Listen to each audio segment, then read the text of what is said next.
be a sermon. Don't everybody jump up and down for joy. We are having David talk a little bit about stewardship, since today is our in-gathering day, and we will be having our luncheon afterwards as well, so please make sure to be at that. So I've asked David to do so. Thank you, Mother Truer. Don't you wish that it were you that she'd ask to talk about money in front of everyone else? We have written rules in society, we have unwritten rules, and then unwritten rules just apply to certain denominations or groups. Like professors have unwritten rules, the way they behave toward each other, and on and on and on. So one of the unwritten rules in the Episcopal Church is you never discuss money in public. It's bad form. But I don't think that's really true. And we have to talk about it now if we care about our church and if we want it to succeed. And I do not believe there's one person sitting here today who says, oh, when is St. Paul's going to close so I don't have to go to church on a Sunday morning? None of us believe that. But for St. Paul's to succeed, there are lots of things that we do need to do. Now, one of the things I've noticed about this church is when there's a need, and Janet and I noticed this the first few months that we belonged to the church, because we pick up the bulletin and it would say that, Harry and Mabel were going to take up the offering that Sunday. And then we look around, no Mabel, no Harry. Oh, so did the priest then say, there's no offering today because there's nobody that will collect it? Or did it ever come time for the Eucharist? And she said, oh, nobody brought the elements up. Well, we'll skip the Eucharist today because nobody could be bothered to go to the back and get the bread and the wine and carry it forward. We step forward and 1,000 things. Kathy says she needs rolls or a salad or whatever it is for the act dinner. And they appear. And in 1,000 other ways, people step up. Well, the bad news is we do need to step up also, I'm going to say, to the offering plate in two ways.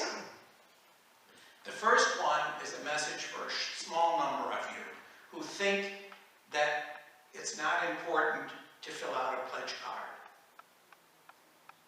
So I was talking to one of the wardens about this last week, and I said, why do you say, doesn't everybody put in a pledge card? And they said, no, we know there are people who give regularly, every Sunday, who don't fill out a pledge card. I said, well, how many? Well, a few. I said, how few is a few? One? No. Now, I should say this. All our financial records are kept with the utmost of discretion. I can tell you this, that although I'm the financial advisor to the church and I've been asked to do this, I have never seen anything about who gives how much money. And there's lots of gossip that goes on in the church. I challenge any of you to stay up. Well, I've heard people gossiping about how much this one gives or that one doesn't give. That doesn't occur in this church and it never will. But it is important to submit the pledge card. Supposing you said, well, I only give $2 a week because that's all I can afford. That's fine. Mark it down, $2 a week. Or if you want to, put it down as $104 a year. It comes out to the same thing. Why? Two reasons. Number one, it does help the vestry in planning. But most importantly, there are lots of people outside this church who will look at its churches and its needs and decide whether it's going to do something to assist St. Paul. The first question they ask is, how many pledging units do you have? That's before they ask how much money you give. And if the number is 30, 40 is better. If the number is 40, 41 is better. 42 is better than 41. If 40 was the number and there's 4 of you who didn't bother to fill out, there's plenty of cards over here. I don't remember what it was. I think it was Warden Stanger reminded me to remind people there are blank pledge cards over here. So just fill one out. If it's $2 a week, put it down. You can put it in the offering plate discreetly, the same as everybody else does, and and it's one more pledging unit from this church. Just fill one out.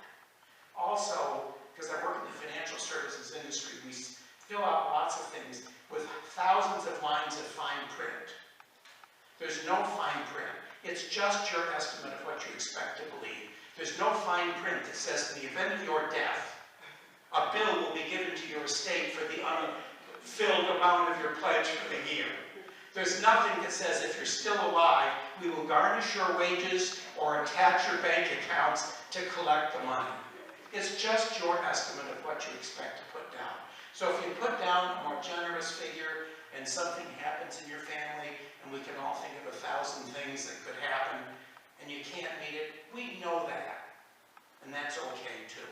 But, so number one, fill out a pledge card.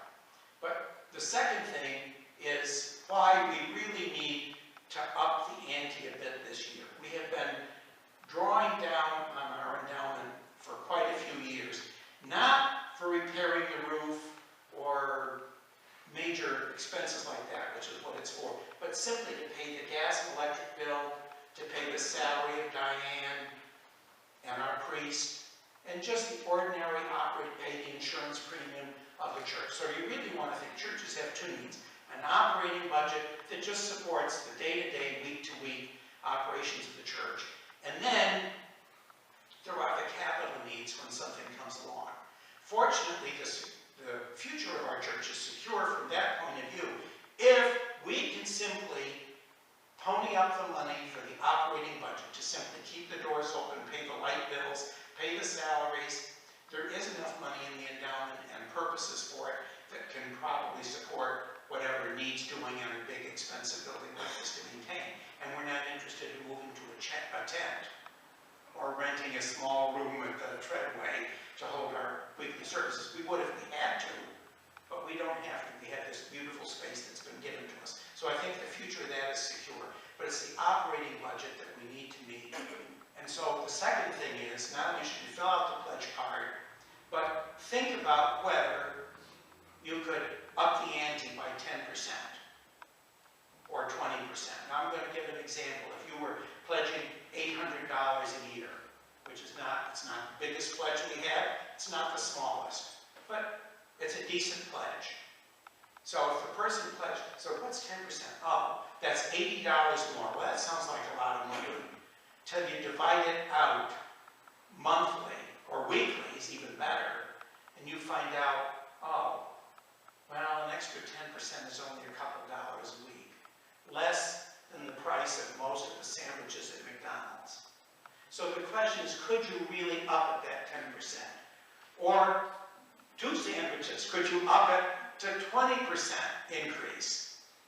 So again, and if somebody, for other circumstances, has to decrease their pledge, that's understood too. But in the real world, most of us could afford some kind of an increase. But there's another rule in fundraising. No one ever gives any money if you don't ask for it. Because what's the message if no one asks for it? The message is we don't really need your money. It's more just a ritual that we do. But we're so rich and there's other people that give a lot, the church is fine. It's not. Bill addressed this a few weeks ago when Janet and I were away, but we're anxious for Mother Trula to change her staff. She'll still be part-time. Emphasize that rector does not mean full-time. Rector means that it's a permanent, established relationship with the church, where a priest in charge is like the substitute teacher. Much better to have a substitute teacher than all the kids running around in the room with nobody there. But better than a substitute teacher is the permanent teacher, and that's what the rector is for us. So, but the diocese has come back and said, well, should you really make her the rector if you don't even have the money to pay her? Well, that's a fair question for them to ask.